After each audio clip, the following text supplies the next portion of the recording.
Hi mga guys! Isang malamig na lunchtime ngayon dito sa amin. Kasi guys, umuulan. Ako, grabe talaga ang ulan mga guys. Tapos, nagpunta kami kanina sa school. Wala pang mga bata kasi umuulan.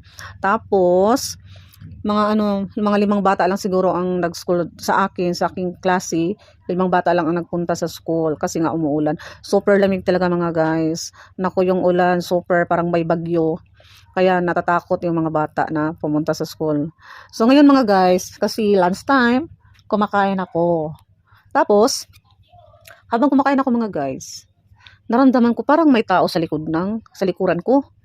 So ayan, pagtingin ko sa likod guys, si Rambo pala.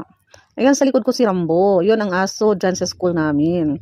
Si Rambo, isang mabait na aso yan mga guys. Kasi every morning, pag kami ay pumapasok na, pagdating namin sa school, andyan si Rambo. Buong araw yan guys, si Rambo. Tapos, during lunch, katulad ngayon, nag-lunch ako, ayan, nag-aabang yan guys. Nag-aabang yan si Rambo kung may sobra bang pagkain ang mga teachers. So, ang ginagawa ni Rambo habang kami kumakain, ayan, nag-aabang siya. Tapos, minsan naman, pag wala kaming sobra, hindi namin siya mapapakain.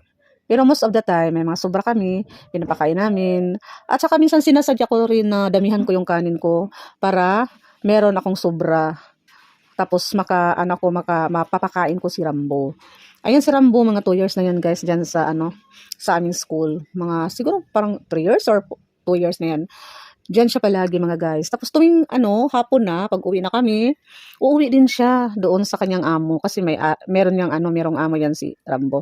Pag whole day, ang amo niya yung mga teachers na nasa school kasi diyan nag-standby yan sa school buong araw.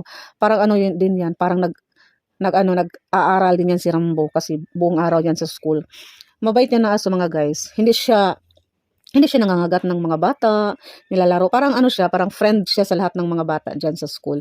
Tapos, nakakatuwa yan guys, kasi minsan, nilalaro kami, pagdating namin sa school guys, nilalaro kami. Yan, yung tumatayo yan, tapos, parang kinakalabit kami. Minsan nga nadudumihan yung uniform namin kasi yung kanyang mga legs, ayan, itatouch niya dito yan sa amin, sa mga damit. So, yan mga guys. So, mabait talaga yan si Rambo. So, super love din namin yan. Welcome dyan sa amin. Tapos, akala rin ni Rambo, kapamilya din kami. Akala niya kapamilya niya kami. So, ayan mga guys. So, siguro nagpe-prayan palagi si Rambo na may sobra para mapapakain niya namin. Ako talaga, minsan, sinasadya ko talaga na damihan ko yung kanin para makakain ako kay Rambo. Tapos kapag walang ulam, tuyo lang guys, okay na yan siya si Rambo. Kakain na yan, tuyo lang ang ulam. So ayan mga guys, that's all for this video mga guys. See you sa aking next video. Bye-bye. Thank you for watching.